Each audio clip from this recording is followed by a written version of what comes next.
Your home has a beautiful covered patio. You've got this great outdoor kitchen, you have this dining area, you have a chase lounge, you've got the flat screen TV on the wall, and you use it one day a week. Why? Well, in the spring of the year, it's because of the pollen. In the summer, it's because the sun's too bright. At certain times of day, it's because of the nosy neighbor, or maybe the mosquitoes are too bad. Well, there's a company out there that can solve those problems for you, and that's Shade Doctor LLC, the only source for the exclusive X-ray product in all of the United States. Whether you're in the Southeast, whether you're in the Midwest, whether you're along the panhandle of Florida, it doesn't matter. Shade Doctor can take care of your patio. Hello, thank you for joining Improve It. I'm very, very excited about this latest episode. I've got a gentleman here that I've known for a number of years named Don Vichitvongsa. Don is just an excellent leader. He is a very faith-centered man. He's a servant leader, and we're going to have a conversation with Don this morning, and really just kind of dive into real full spectrum concerning business, home improvement, manufacturing, all types of things. But we've got some, I think, very interesting conversation. Welcome, Don. I'm glad you're able to join today. Thank you, Tommy. I appreciate it. Thank you for the invite. I'm honored to be here, and appreciate the invite for sure. Well, cool. Well, Don, just kind of start out. I mean, I know that you get invited to some different functions and speak at different panels and things like that. But tell me a little bit about yourself, a little bit about your history, where you've been, what you've done, and just kind of where you are today. Sure, Tommy.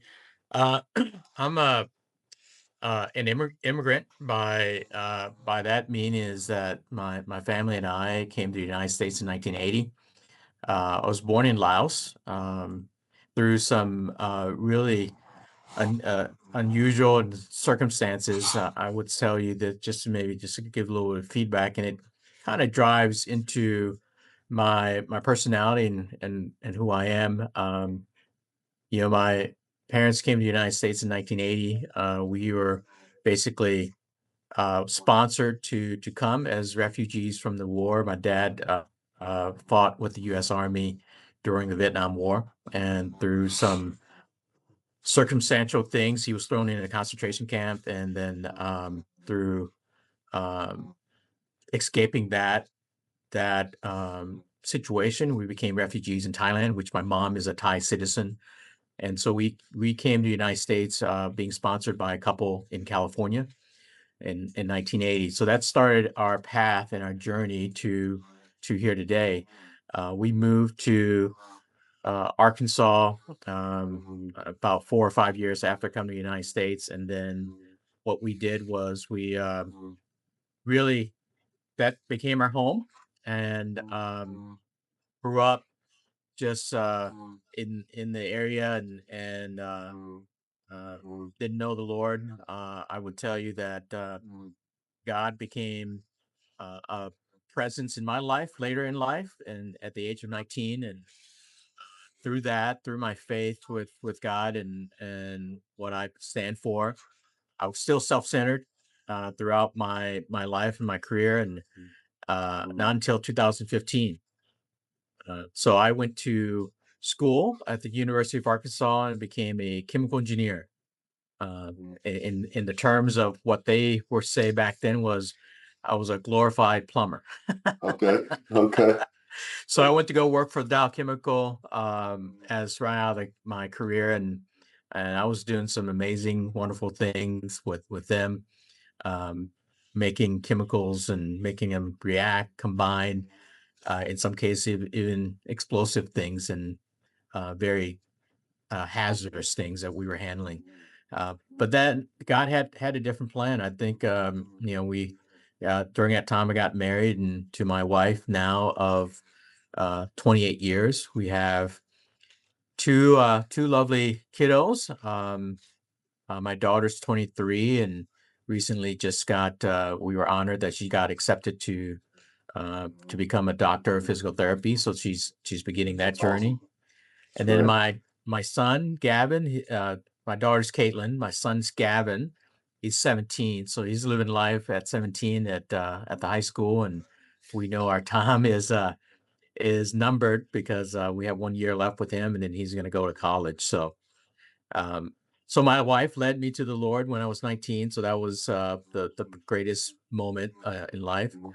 I often we often tell jokes about it. It's like if not, I had not given my life to the Lord, you probably would not have married me. So Well, so that not that bad. was that was the ongoing joke. But that what really happened was I started my career in the chemical industry and then went to industrial batteries, lead acid batteries for power plants, nuclear subs, nuclear power plants, telecommunication facilities.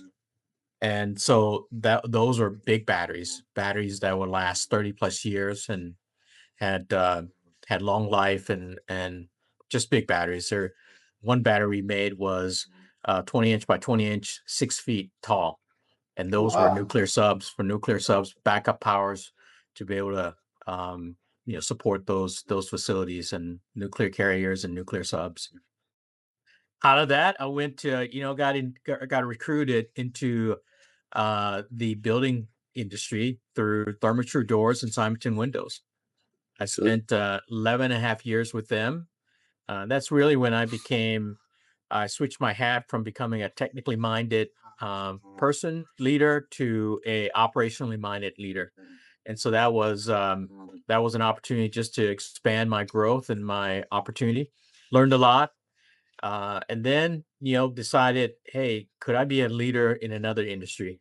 So I joined the metal, steel mill, and power plant industry, and so I took over running a facility for about 6.5 years, and then got recruited back into the fenestration business through PGT.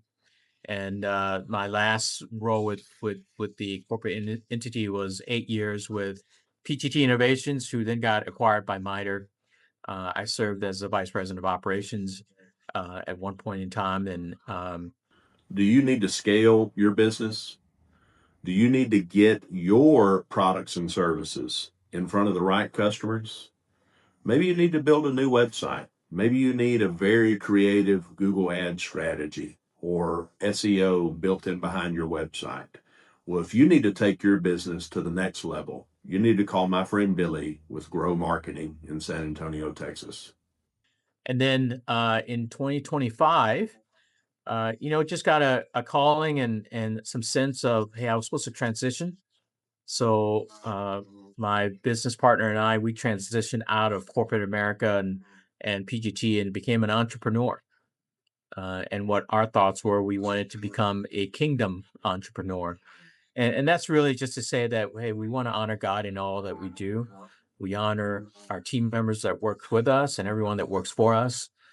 We honor our clients, and then we honor our community that we work and live in.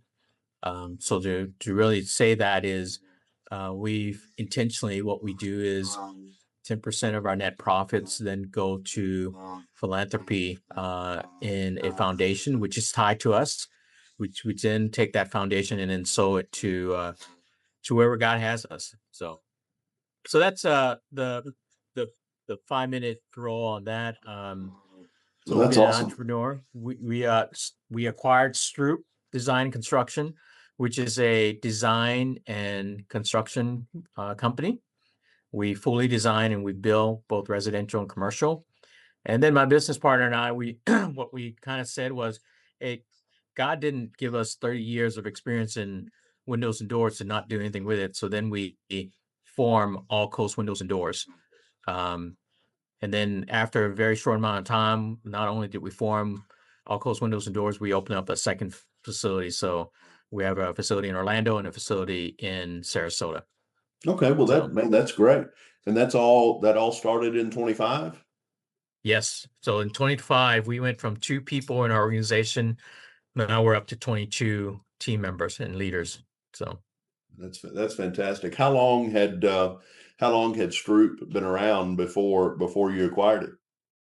Stroop had been around for 25 years. They've been incorporated since 2000. So um, it's was led by very two talented architects that, through some prayer and coming together, felt it was the right time to transition, but also the right time to be able to for us to grow the business and then to honor them in the right way. So.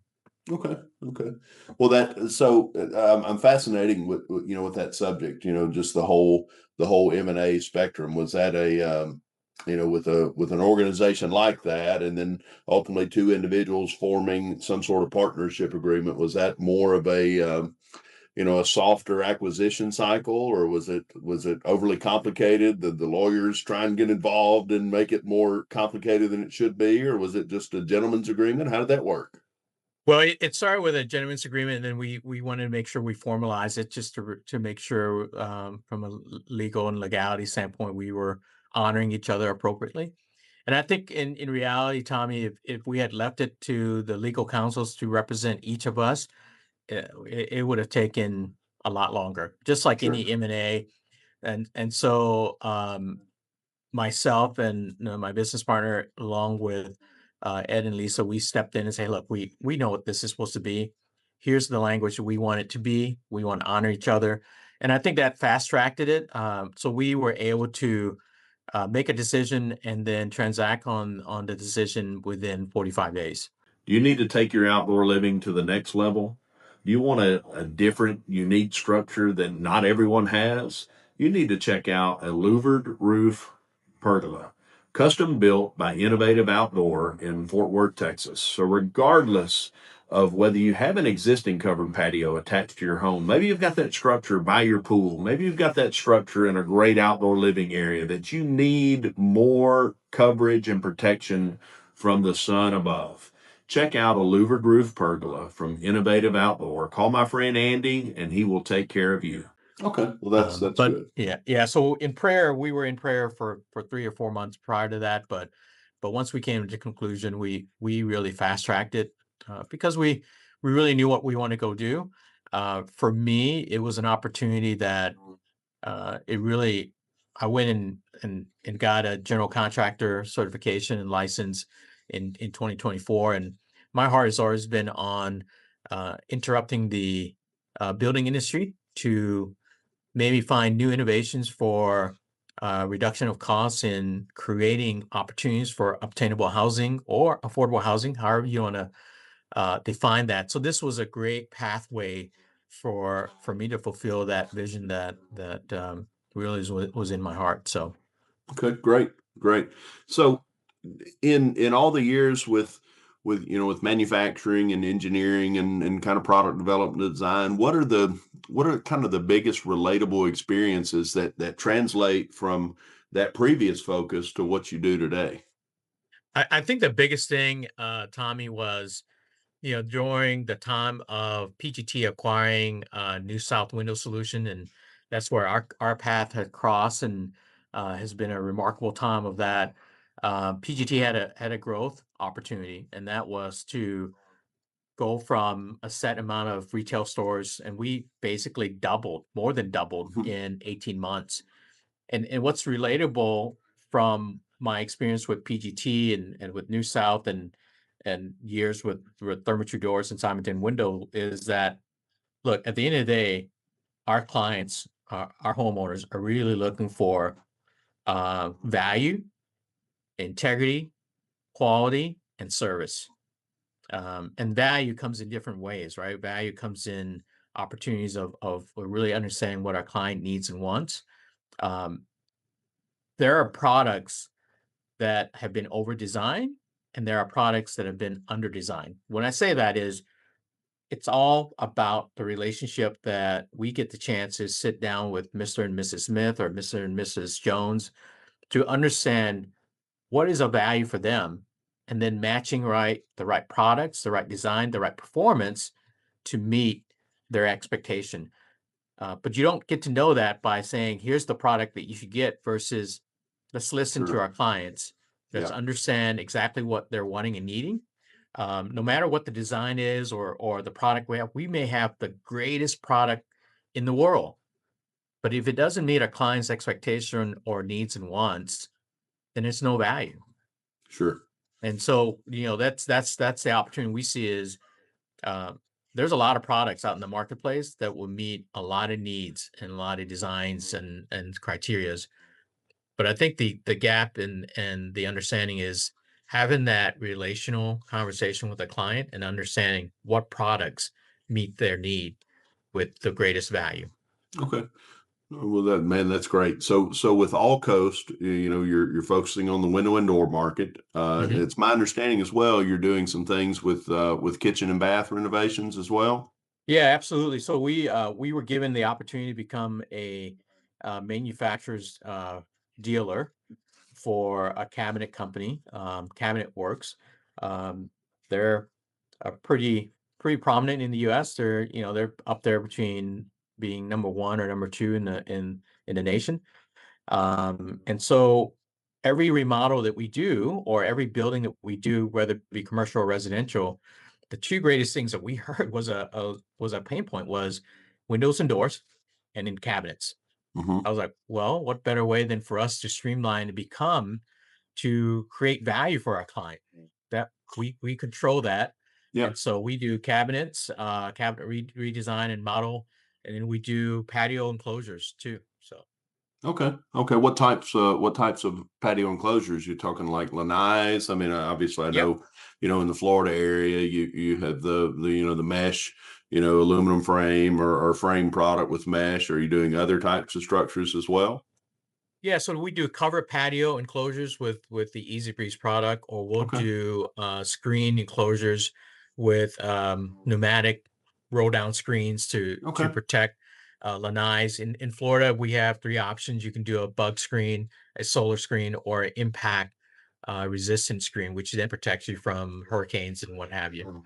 Okay, very very good, very good. Well, look, man, this is I think it's been very interesting, and I'm super excited to continue to see how this grows. But just maybe a couple final questions. Stepping back from just the risk and everything involved with shifting gears like that, right? I mean, you spend a long career or a very successful career in manufacturing and engineering and on that side. What is, aside from being a very principled man of faith, I mean, that can't go without saying that that's probably the key ingredient to being able to make that shift. What are the types of things that are most necessary to make that significant of a shift? I call it changing lanes. You have one focus, and then you shift over to become an entrepreneur, and now employ. You said 22 people, and you have all this scaling and growth. What's the mindset that's really required to make that type of a shift? What's your greatest resource in business? What's the largest challenge your organization faces? Well, I can tell you from experience, it's people. The home improvement industry is challenging. Sometimes it's hard to find the right people. It's very difficult to find people as skilled as you need them. You need a partner that can help, and that's Bricks Recruiting. Whether you need senior level management, whether you need sales reps, whether you're in building, whether you're in roofing, any element in the home improvement industry. If you need staffing, if you need leadership, you need Bricks. Well, I think for us, it was a calling that God kind of put it in our heart. Tommy, I believe in this principle, and that is everyone has been afforded time, talent, and treasure. We're being asked to, what is our testimony? What is our legacy that uh, that you should be leaving behind? Whether as men and women of faith, what is that legacy that God's wanting you to leave behind? I think once you get centered on that motivating piece, what's the source of your motivation to do that? Mm. Because to step out from something very known, very comfortable, which is the corporate world, was not easy, yet it was all worth it. It's There's still challenges. It's not a pie in the sky. You have to make sure you're fully committed and devoted to it. I think that's the first thing. And that comes in many ways, right? For us, it was through prayers, it was through our family to make sure we're all in agreement that this is what's going to happen. That shift had to come supernaturally for us, not natural. Because I would tell you, there's a lot easier way for us to earn a living than to build a business and suffer through the next 2-3 years, right? I mean, as an entrepreneur, you get challenged with a lot of things and you have to handle everything. Where in the corporate world, you have departments say, hey, can you do that? Can you do this? And many hands make the light work. And starting out, you basically have to do everything. So the shift in mindset is you're in it, not for the short term, but for the long term.